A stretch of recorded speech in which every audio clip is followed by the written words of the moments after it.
నమస్తే, good morning, welcome to morning edition. నేను Sonia Rao. Morning ఎడిషన్లో ముందుగా హెడ్లైన్ చూద్దాం. నేడు మాచర్లకు టీడీపీ నేతల బృందం, అనుమతి లేదన్న పోలీసులు, 144 సెక్షన్ అమలు.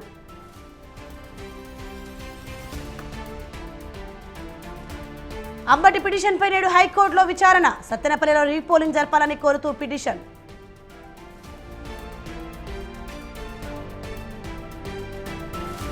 ఏపీలో కొనసాగుతున్న కాటన్ సర్చ్, అల్లర్లలో పాల్గొన్న వారిపై ప్రత్యేక ఫోకస్.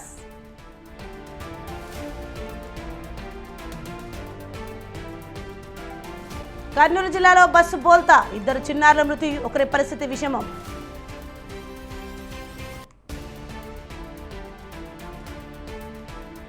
బంగాళాఖాతంలో అల్పపీడనం, తెలుగు రాష్ట్రాలకు వరుస సూచన.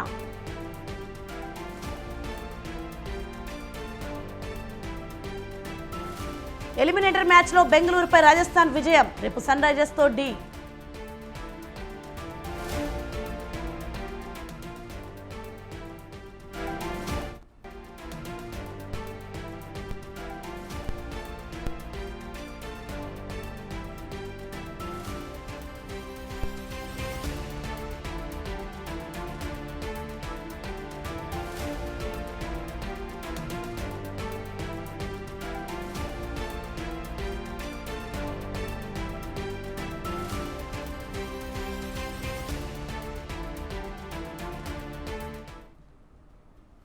మరొక బ్రేకింగ్ న్యూస్ చూస్తున్నాం. ఏసీపీ ఉమామహేశ్వరరావు బాధితులు ఒక్కొక్కరు బయటకు వస్తున్నారు. ఇబ్రహీంపట్నంలో ఏసీపీగా ఉన్న సమయంలో ఉమామహేశ్వరరావు అరాచకాలు వెలుగులోకి వస్తున్నాయి. ఎస్సీ కేసులు నీరుగార్చిన ఉమామహేశ్వరరావు నిందితులపై చర్యలు తీసుకోవాలంటే 10 లక్షల లంచం ఇవ్వాలని వేధించినట్లు బాధితులు ఆరోపిస్తున్నారు. లంచం ఇవ్వకుంటే తమపై రివర్స్ కేసులు పెట్టి టార్చర్ పెట్టారని బాధితులు వాపోయారు. ఉమామహేశ్వరరావు తనను బూటు కాలితో తన్ని వేధించాడని ఓ బాధితుడు ఏసీపీకి ఫిర్యాదు చేశాడు.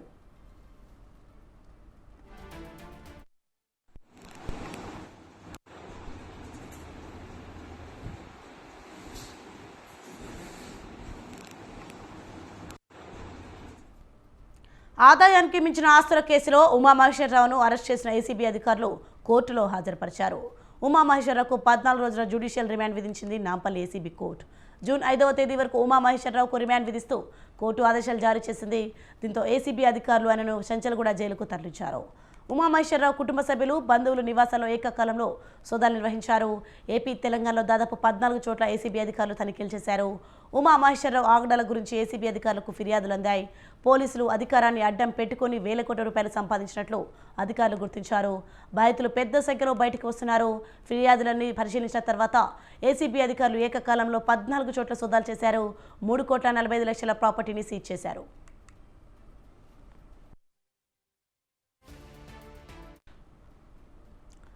ఆయన అత్తగారింట్లో 38 లక్షల నగదు గుర్తించారు. ఆయన ఇంట్లో 60 తులాల బంగారు ఆభరణాలు, విలువైన ప్రాపర్టీ సీజ్ చేశారు. బహిరంగ మార్కెట్లో వీటి విలువ 50 కోట్లకు పైనే ఉంటుందని ఏసీబీ అధికారులు అంచనా వేస్తున్నారు. మరోసారి ఆయనను కస్టడీలోకి తీసుకొని విచారిస్తే మరిన్ని వివరాలు తెలిసే అవకాశం ఉందంటున్నారు. ఉమామహేశ్వరరావు ఇంట్లో దొరికిన ట్యాబ్లో ఆయన లావాదేవీలు, ఎక్కడెక్కడ బిజినెస్ చేశారు, ఎక్కడెక్కడ ప్రాపర్టీలు కొనుగోలు చేశారు, ఈ డీటెయిల్స్ మొత్తం తెలిసే అవకాశం ఉందన్నారు. ఒక డైరీలో ఉమామహేశ్వరరావు కొన్ని పేర్లు ప్రస్తావించారు. ఆ వ్యక్తులు ఎవరు అని ఆరా తీస్తున్నారు. అలాగే ఎవరెవరిని బెదిరించారు, ఎంత వసూలు చేశారు అనే వివరాలు తెలుసుకునే పనిలో అధికారులు ఉన్నారు.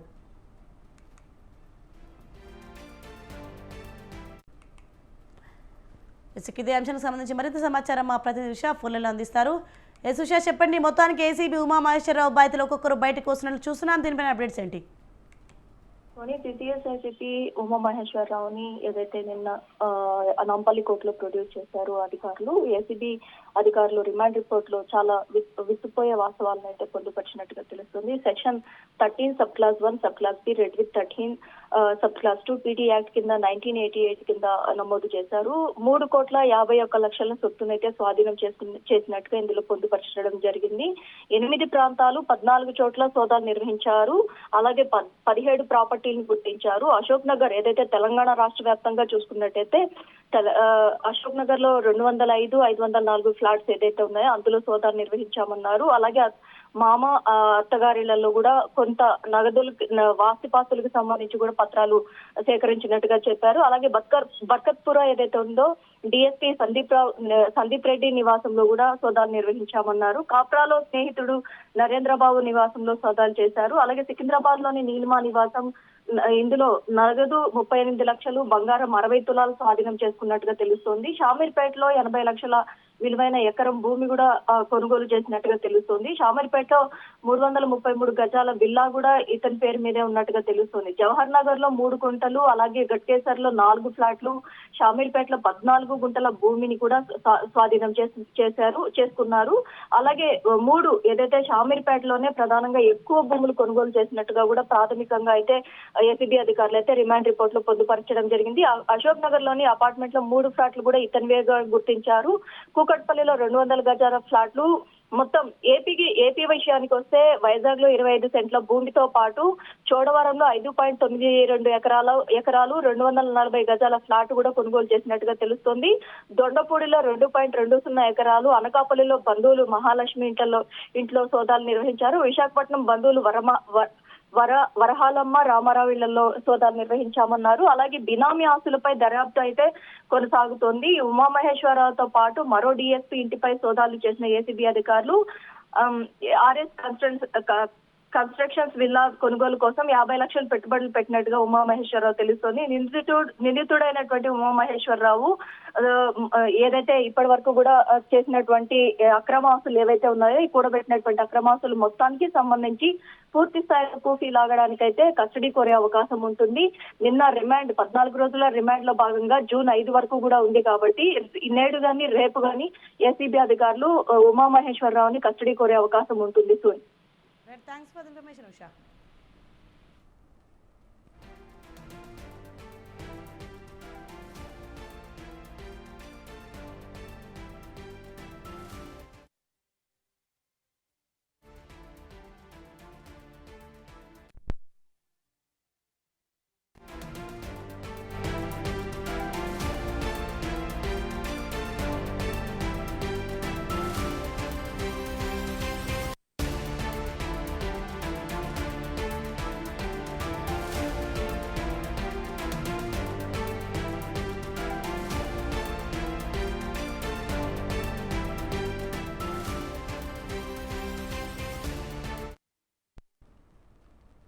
బ్రేకింగ్ న్యూస్ చూస్తున్నాం. ఈవీఎం ధ్వంసం కేసులో మాచర్ల వైసీపీ అభ్యర్థి పిన్నెల్లి రామకృష్ణారెడ్డి కోసం ఏపీ పోలీసులు గాలిస్తున్నారు. 4 పోలీసు బృందాలు ఏపీ తెలంగాణలో విస్తృతంగా గాలిస్తున్నాయి. పిన్నెల్లి కారు, మొబైల్ వదిలి వెళ్ళినట్టు తెలుస్తోంది. విదేశాలకు పారిపోతారన్న సమాచారంతో ఇప్పటికే పిన్నెల్లిపై లుకౌట్ నోటీసులు జారీ చేశారు. మొత్తం పిన్నెల్లిపై 10 సెక్షన్ల కింద కేసులు నమోదు చేశారు. హైదరాబాద్లోనే ఏపీ పోలీసు బృందాలు మకాం వేశాయి. ఇప్పటికే పిన్నెల్లి డ్రైవర్ మరికొందరిని పోలీసులు అదుపులోకి తీసుకున్నారు. మాచర్లలో ఎలాంటి అవాంఛనీయ ఘటనలు జరగకుండా అదనపు బలగాలు మోహరించాయి.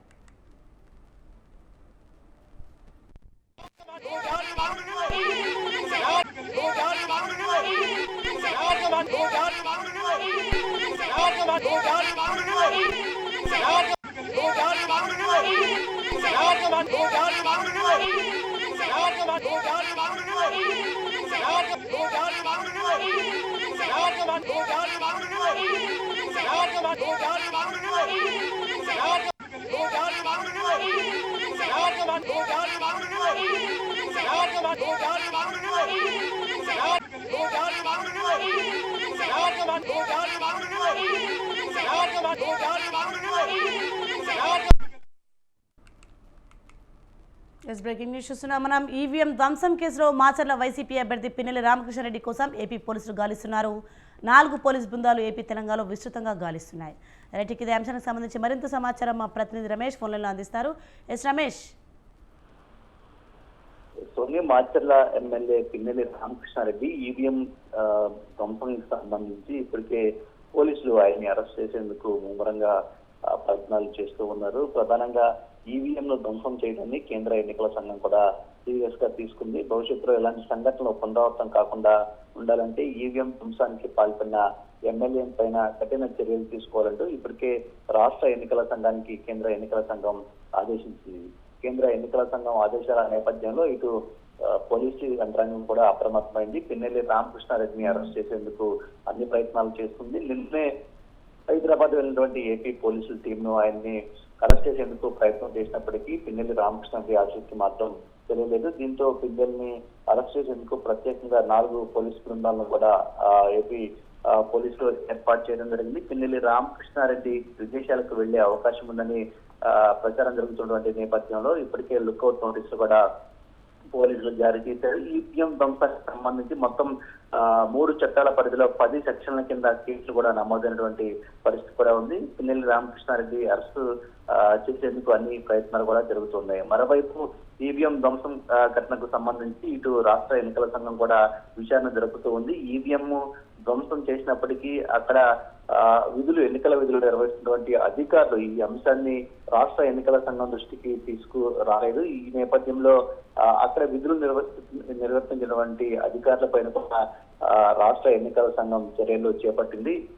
పోలింగ్ రోజు ఈవీఎం ధ్వంసం జరిగినప్పటికీ రాష్ట్ర ఎన్నికల సంఘానికి ఈ విషయాన్ని చేరవేయకపోవడం అనేది ఉద్యోగుల నిర్లక్ష్యంగా భావిస్తూ ఉంది రాష్ట్ర ఎన్నికల సంఘం. దీంతో ఈ సంఘటనకు సంబంధించి సంఘటన జరిగిన తర్వాత ఈ అంశాన్ని ఇటు రాష్ట్ర ఎన్నికల సంఘం దృష్టికి తీసుకురాకపోవడం కూడా నేరంగా భావిస్తున్నటువంటి ఎన్నికల సంఘం ఆ రోజు విధుల్లో ఉన్నటువంటి ప్రభుత్వ ఉద్యోగుల పైన కూడా చర్యలు చేపట్టినటువంటి పరిస్థితి కూడా ఉంది. ఇక ఈవీఎం ధ్వంసానికి సంబంధించి ఏదైతే నిన్ననే పోలీసులు పిన్నెల్లి రామకృష్ణారెడ్డిని అరెస్ట్ చేయడానికి ప్రయత్నం చేశారు. ఈ సందర్భంగా అధికార ప్రతిపక్షాల మధ్య విమర్శలు కూడా కొనసాగుతూ ఉన్నాయి. ప్రధానంగా తెలుగుదేశం పార్టీకి సంబంధించిన కార్యకర్తలు కావచ్చు, నేతలు కావచ్చు, బూతుల్లోకి అక్రమంగా ప్రవేశించి ఓట్లు రిగ్గింగ్ చేసుకుంటున్నారు. ఈ విషయం తెలుసుకుని పిన్నెల్లి రామకృష్ణారెడ్డి వారిని అడ్డుకునే ప్రయత్నం చేశారు. అందులో భాగంగానే ఈవీఎం ధ్వంసం జరిగింది తప్ప ఉద్దేశపూర్వకంగా చేసింది కాదని వైఎస్ఆర్ కాంగ్రెస్ పార్టీ నేతలు చెప్తున్నటువంటి పరిస్థితి ఉంది. రిగ్గింగ్ పాల్పడిన తెలుగుదేశం పార్టీ కార్యకర్తలను, నేతలను వదిలేసి కేవలం పిన్నెల్లి రామకృష్ణారెడ్డిని టార్గెట్ చేయడం సరైన విధానం కాదంటూ కూడా అధికార వైఎస్ఆర్ కాంగ్రెస్ పార్టీ నేతలు కూడా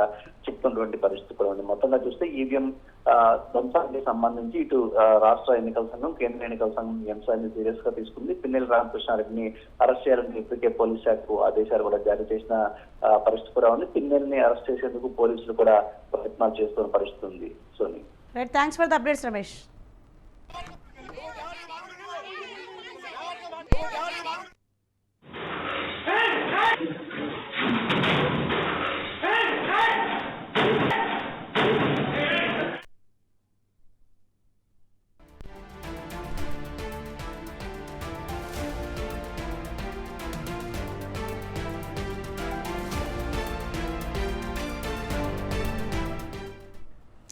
బులెటిన్లో మరొక బ్రేకింగ్ న్యూస్ మనం చూస్తున్నాం. ఏపీలో ఎన్నికల పోలింగ్ రోజు ఆ తర్వాత జరిగిన ఘర్షణలపై కేంద్ర ఎన్నికల సంఘం సీరియస్ అయింది. కౌంటింగ్ జరిగే వరకు నిఘా పెంచాలని ఆదేశించింది. ఈ సమయంలో మాచర్ల వైసీపీ అభ్యర్థి పిన్నెల్లి ఈవీఎం ధ్వంసం చేసిన ఘటన వెలుగులోకి వచ్చింది. దీనిపై కేంద్ర ఎన్నికల సంఘం స్పందించింది. వెంటనే ఆయనను అరెస్ట్ చేయాలని ఆదేశించింది. దీంతో మాచర్లలో భారీగా పోలీసు భద్రతను కట్టుదిట్టం చేశారు అధికారులు. ఈ క్రమంలో చలో మాచర్లకు టీడీపీ పిలుపునిచ్చింది. అయితే టీడీపీ చలో మాచర్లకు అనుమతి లేదని పోలీసులు అంటున్నారు. మాచర్లలో 144 సెక్షన్ విధించారు. ఆజ్ఞలు ఉల్లంఘిస్తే కఠిన చర్యలు తప్పవంటూ ఎస్పీ అల్టిమేటం జారీ చేశారు.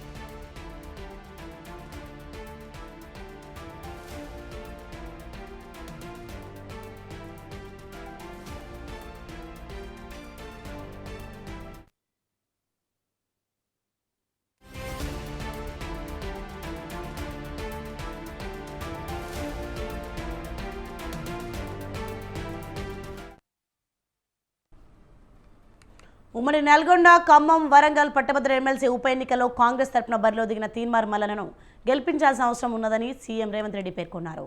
ఈ ఎమ్మెల్సీ ఉప ఎన్నికను ప్రతిష్టాత్మకంగా తీసుకొని కాంగ్రెస్ అభ్యర్థి తీన్మార్ మల్లనను గెలిపించేందుకు పనిచేయాలని పార్టీ నాయకులకు రేవంత్ రెడ్డి దిశానిర్దేశం చేశారు. నిన్న రాత్రి సీఎం రేవంత్ రెడ్డి నిర్వహించిన జూమ్ సమావేశంలో అభ్యర్థి తీన్మార్ మల్లన్న, 3 ఉమ్మడి జిల్లాల ఎమ్మెల్యేలు, మంత్రులు, పార్లమెంట్ ఇన్ఛార్జీలు, అసెంబ్లీ నియోజకవర్గ ఇన్ఛార్జీలు, కోఆర్డినేటర్లు పాల్గొన్నారు.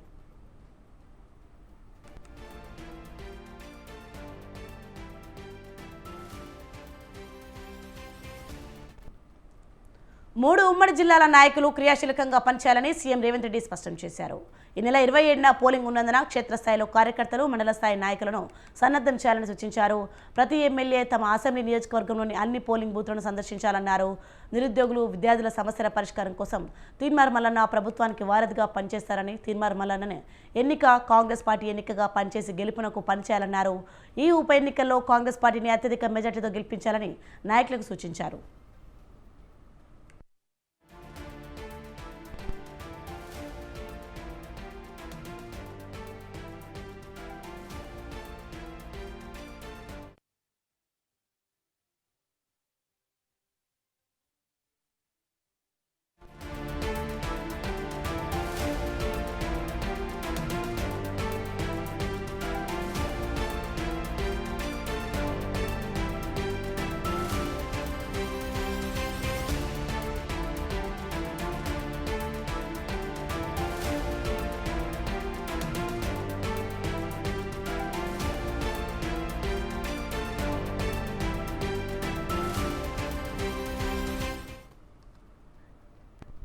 బ్రేకింగ్ న్యూస్ చూస్తున్న వరంగల్ ఎంజీఎం ఆసుపత్రిలో విద్యుత్ సరఫరాకు సుమారు 5 గంటల పాటు అంతరాయం కలిగిన నేపథ్యంలో రాష్ట్ర వైద్య ఆరోగ్య శాఖ మంత్రి దామోదర్ రాజనరసింహ అధికారులతో సమీక్షించారు.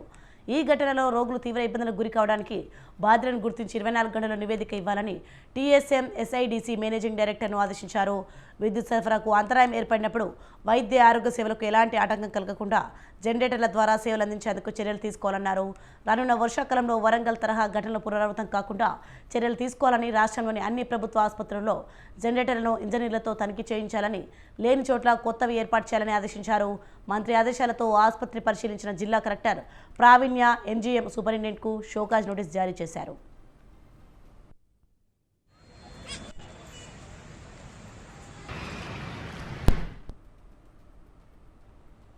ఏపీలో రెండో రోజు ఆరోగ్యశ్రీ సేవలు నిలిచిపోయాయి. తమకు రావాల్సిన పాత బకాయిలు మొత్తం చెల్లించాల్సిందేనని ప్రైవేట్ ఆసుపత్రులు పట్టుబడడంతో సేవలకు రెండో రోజు కూడా బ్రేక్ పడింది.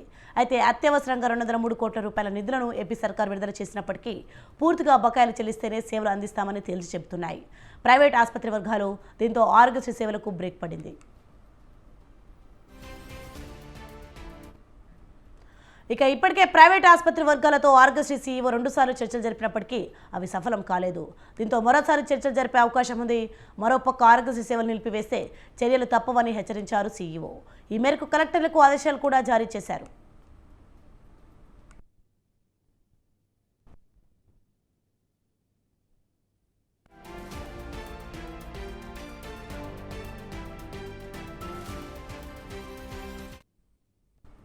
బంగాళాఖాతంలో ఏర్పడిన అల్పపీడనంతో తెలుగు రాష్ట్రాల్లో వర్షాలు పడుతున్నాయి. బంగాళాఖాతంలో ఉత్తర తమిళనాడు, దక్షిణ కోస్తా తీరాలకు సమీపంలో అల్పపీడనం ఏర్పడింది. ఇది రాబోయే 2 రోజుల్లో ఈశాన్య దిశగా కదులుతుందని అంచనా వేస్తున్నారు.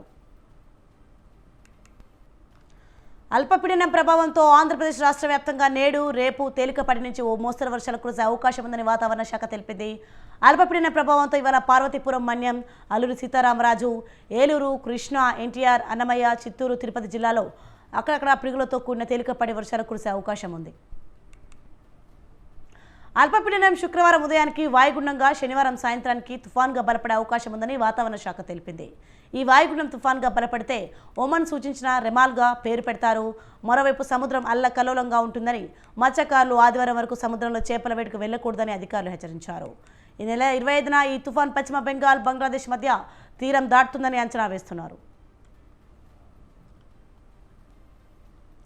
Banswada municipal commissioner Aleem suspend అయ్యారు. ఈ మేరకు నిర్మల్ జిల్లా కలెక్టర్ దివ్య ఉత్తర్వులు జారీ చేశారు. గతంలో బైంసా మున్సిపాలిటీలో పనిచేసిన కమిషనర్ అలీం ఇటీవలనే బాన్సువాడకు బదిలీ అయ్యారు. ప్రభుత్వ నిబంధనల్ని తుంగలో తొక్కి అలీం చేసిన పలు అవినీతి అక్రమాలపై వచ్చిన ఫిర్యాదులు విచారణలో వాస్తవాన్ని తేలడంతో కమిషనర్ను సస్పెండ్ చేశారు. ఈ విషయంపై కమిషనర్ అలీం స్పందించారు. సస్పెన్షన్ వాస్తవమన్నారు. దీనిపై న్యాయస్థానం నుంచి స్టే తెచ్చుకున్నట్లు తెలిపారు.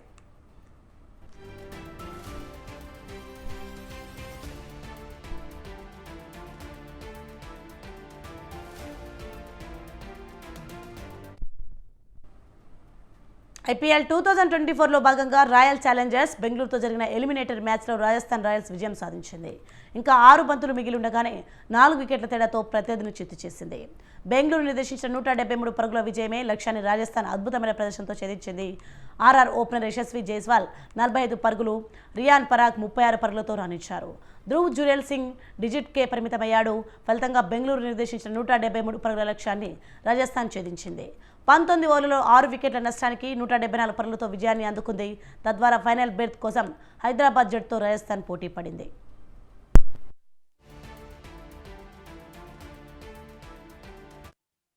ఎలిమినేటర్ మ్యాచ్లో పరాజయం పాలైన రాజస్థాన్ రాయల్స్ టోర్నీ నుంచి నిష్క్రమించింది. బెంగళూరు బౌలర్లో మహమ్మద్ సిరాజ్ 2 వికెట్లు తీయగా Lockie Ferguson, Karn Sharma, Cameron గ్రీన్లతో వికెట్ తీసుకున్నారు. రవిచంద్రన్ అశ్విన్కు player of the match award దక్కింది.